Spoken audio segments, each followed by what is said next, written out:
is BTV, your home for memorable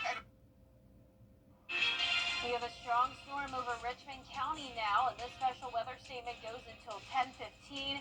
Could be extended into the rest of the CSRA after this. We're also dealing with flooding concerns, and any of these storms could end up producing a brief spin-up tornado. I'll have the latest on that coming up. Now at 10, a major storm sweeps through Aiken County. We take you to one of the hardest hit areas as neighbors describe their experience.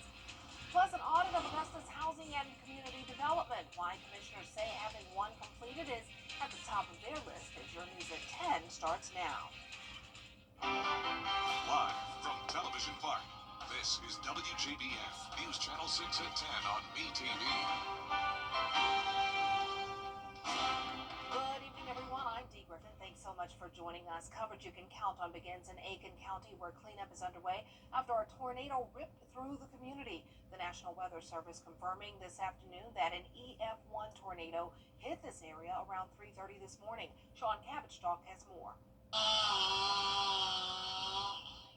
I literally been crying since 4 a.m. when I see my car crush. Alicia and Brandon Mason woke up to chaos. I looked out the window. I think a tornado jumped through my front yard and thought it was a tornado. I lost my car. I had 4 trees down in my yard. I have 5 children, and now I have no transportation, and I only had the minimum coverage of liability because that's only what I could afford. They say the storm kept going after Dunbar Street, slamming into a nearby fire station. Their 1861 home stood strong. And there is no damage to the roof except for that one little shingle. We said we ain't worried about that shingle. Neighbors say they were caught completely off guard. Son who lives a couple houses down, this is my mother-in-law's house, called me and said, Mom, I think a tornado just went through. And we immediately got clothes on and come up to check on everybody, and you can see it's a mess. The damage stretches across this tight-knit community. Roofs ripped off, trees snapped. Dominion Energy crews worked through the day trying to get the lights back on.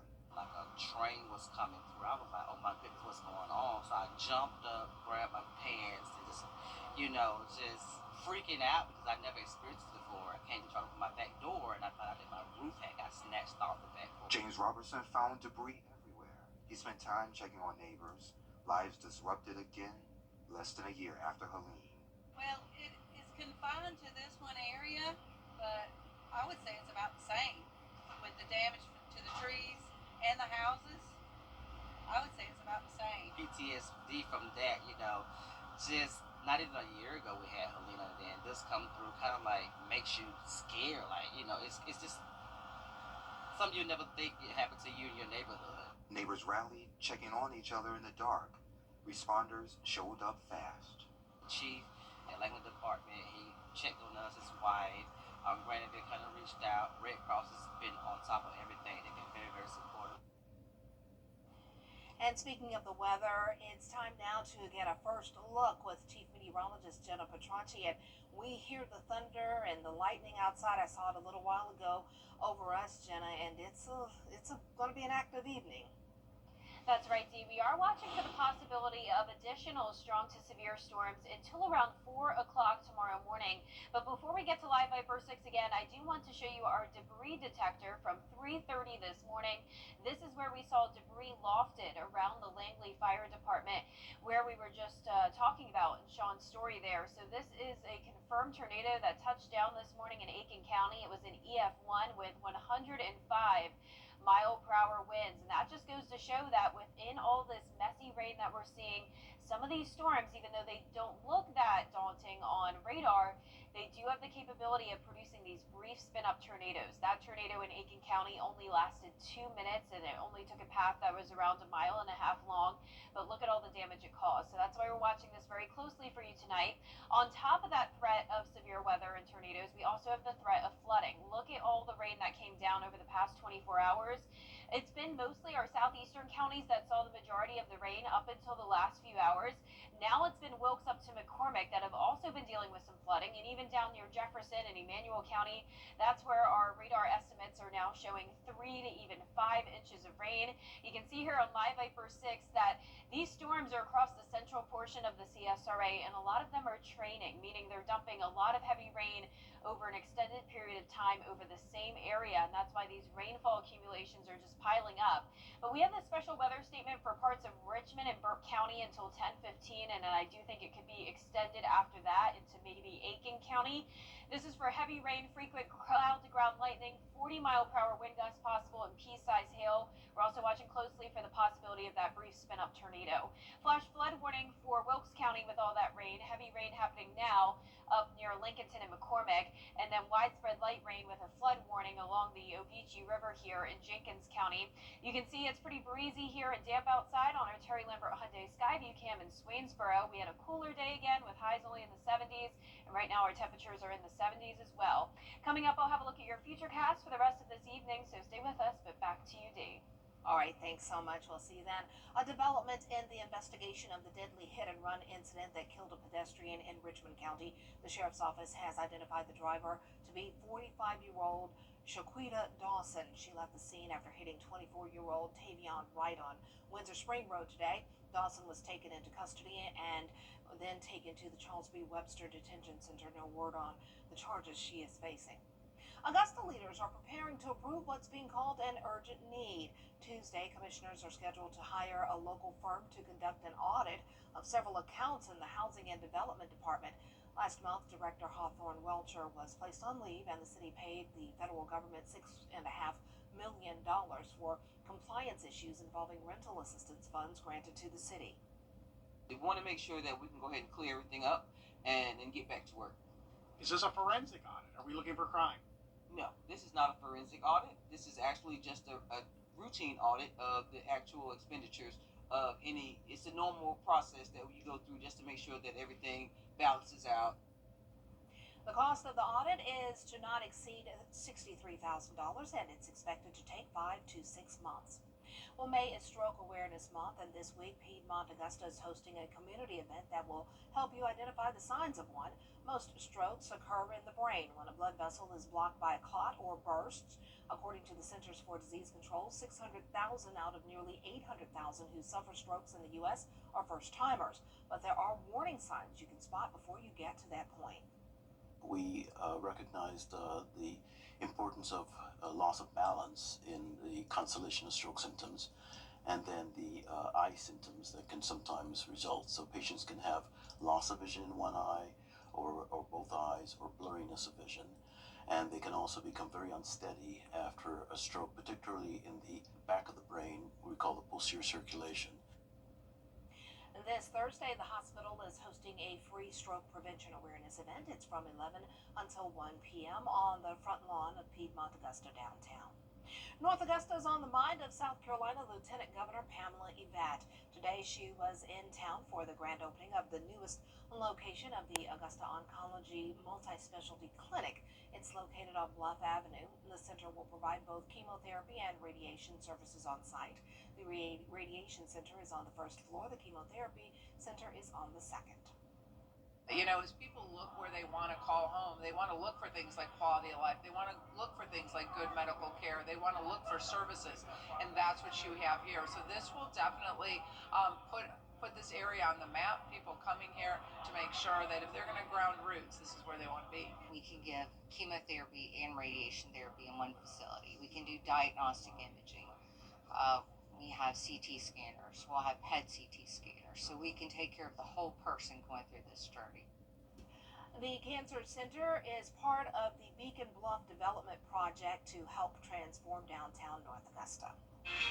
Once again, it's not severe, but I am watching this strong storm with a special weather statement around it for Richmond and parts of Burke County. I'll have a look at your futurecast for the rest of the night and your 10-day forecast right after this break. Are you of creativity and amazing performances? Wow! Now, your most accurate forecast with WJBF Live Viper 6. Welcome back. Let's look at Live Viper 6. Once again, you can see this line of strong storms across the central portion of the CSRA. And I'm not sure if you can hear it, but we can certainly hear the rain coming down here on the studio. We hear thunder as well. And we're seeing constant lightning outside. You can see that lightning counter up to over 100 strikes now. Now let's focus on Richmond and Aiken County, because that's where the strongest storm is. So it's not a severe storm, but I know it sounds very intimidating if you're here in Richmond County. You can hear it as well, I know. So don't panic. It's not a severe thunderstorm warning and there's no tornado at this time, but I do want you to be weather aware and make sure you have a way to receive warnings and have that safe place in mind just in case, because these storms tonight are capable of producing a brief spin-up tornado like what we saw last night in Aiken County. I also want to give you a heads up if you are in Langley, the community that was hit last night with the EF1 tornado. You are going to hear the thunder very shortly as well if you aren't already, and you're going to have this heavy rain come down. Please do not worry. We will keep you safe here tonight, and the chance of there being another tornado is very low, but it is possible. Now, the special weather statement goes until 10:45. It's crossing the river right now from Richmond County into Aiken County. A lot of lightning here and the possibility of 50-mile-per-hour wind gusts and pea-sized hail. An aerial flood advisory is in effect until 10:15, so that's about to expire for Lincoln and McCormick County, where there's also some heavy rain and storms, and then some light rain with a flood warning now near the Ogeechee River in Jenkins County. So the river levels are rising as well. We've had a lot of rain over the past 3 days. Those rainfall totals showing anywhere from 2 inches to even 9 inches of rain. Now, right now on our Terry Lambert Hyundai Skyview cam, there it is. I figured we would definitely see some lightning, and that is the case now at Washington Road. 70 degrees, feeling like 66, a west-southwest wind of 15 miles per hour. Upper 60s through low 70s, a mild night, and you can see here on satellite and radar, storms are all across the southeast. It's just not a lot of widespread rain like we had yesterday. So now it's more so those scattered storms. This threat of severe weather continues overnight until around 4 a.m., with our primary threats being the heavy rain, gusty winds, and a brief tornado, but even some small hail possible with this system. So we also have the slight risk of excessive rainfall, so a flash flood threat tonight as well. You'll notice on our futurecast the rain and storms will continue into Tuesday and Wednesday, but at that point the threat of severe weather and flooding does decrease. But let's start out with tonight at 11 p.m. Georgia is going to be done with the rain soon. This moves into South Carolina, at least for now. Once we get to around 1 a.m., a few more storms will pop up in our southwestern counties, but it's really not looking too bad. So we're dealing with the worst of the weather now until around midnight. Then let's pick it up tomorrow at 2 p.m. Afternoon storms possible, but not like what we saw today. It's really not looking bad. As of now, no threat of severe weather or flooding concerns. Now, most of the day will be dry on Wednesday as well, but isolated storms popping up in the afternoon. And then by Wednesday night, we start to dry out and a 0% chance of rain finally Thursday and Friday. Only very low chances of rain over the weekend. Temperatures are on the rise. That'll be our big story for the rest of this week. So we're at 80 on Tuesday, then into the lower 90s on Friday and Saturday, and those low 90s will continue into next week. Now, our low temperatures tonight will be in the low 60s. Highs tomorrow will start to warm up, upper 70s through low 80s. And once again, your Live Viper 6 radar showing those storms across the central portion of the CSRA with a couple special weather statements, but nothing severe at this time. We will keep you updated though, and here's a look at that 10-day forecast. We are back to sunshine on Thursday, 88 degrees, and low 90s starting on Friday all the way into next week. Oh boy, and it is really coming down. Well, coming up, House Republicans revealing their big, beautiful bill budget plan. We'll break it all down next. I want to bring in Leslie. She's just like Some schools in South Carolina are cracking down on a new online challenge they say is dangerous. The Chromebook Challenge is a social media trend encouraging students to film themselves damaging their school-issued Chromebooks. Students are intentionally jamming objects into the Chromebook's USB ports, in some cases causing them to catch fire. Take a lot of pride in our Chromebook collection here, and when you hear about something like this happening, it's very disheartening, it's disappointing. These Chromebooks are there for the betterment and education of students. South Carolina school officials are urging parents to talk to their children about the dangers of participating in the challenge. Well, coming up, the Clemson softball team hosting an NCAA regional this weekend. Hear from players on the special season they've had in sports. Now through May 26th, WJBF and our Give in Your Best partners are collecting items for Compass for Hope, a local nonprofit serving individuals experiencing homelessness in Augusta. They're looking for blessing bag items like bottled water, travel-sized toiletries, sunscreen, lip balm, washcloths, and men's clothing. You can drop off your donations at WJBF News Channel 6 and help us make a difference, one blessing at a time.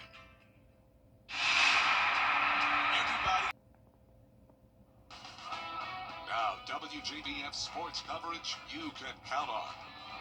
Well, the rain this past weekend and Monday night forced a number of teams to push back state tournament games, including North Augusta softball and baseball.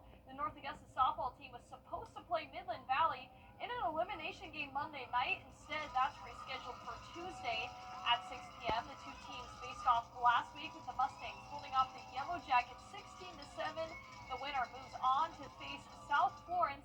Now in Lower State District A, the North Augusta baseball team, they were also scheduled to play Monday against Gilbert in the winner's bracket. Their game was also moved to Tuesday at 6 o'clock. That's at Riverview Park. Now looking ahead, the Fox Creek baseball and softball teams, they play on Tuesday. The Strom Thurmond baseball and softball teams, they're still alive. They're going to play on Tuesday.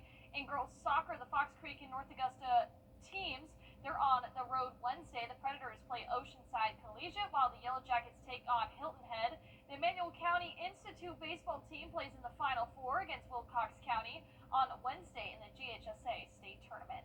Now in track and field, the Edmundburg Lady Spartans, they had a historic year, winning their region and state title in the same year. The back-to-back state champions set 3 new school records in the 4x100, 4x400, and 4x800 relays. Congrats to Edmundburg on a successful year. And the South Carolina softball team, they won't be the only team hosting an NCAA regional. The Clemson Tigers also punched their ticket into the postseason. The Tigers are one of 16 teams to host a regional this postseason. They are the #1 seed, facing a USC Upstate team that's won back-to-back Big South tournaments. First pitch set for Friday, 4:30 on the ACC network. Now, the first time ACC champs are making their 5th straight NCAA postseason appearance. An impressive feat for a program that just started back in 2020. The winner of the double elimination regional will advance to the best-of-3 super regional starting May 22nd. Just really love the resiliency of this team. A lot of great leadership, a lot of really talented young players. We played a very difficult schedule to get to this point, and our team has earned everything that we got this year. I think this team is so special. You watch each other grow. How do we pass the bat? How do we be better each day? How do we get 1% better at practice, whether that's in live VPs or just like sharing the field? How do we be better teammates? And it's been amazing to watch. Now in golf, the first round of the NCAA regional in the books in Tallahassee, Florida. The Augusta men are tied for 4th place with New Mexico at 3 under par. The top 5 teams out of the regional qualify for the NCAA championship. Bo Blanchard carded a 4 under 68. That's good for 4th place. The second round scheduled to tee off at 8 a.m. on Tuesday. That's it for sports. We'll be right back.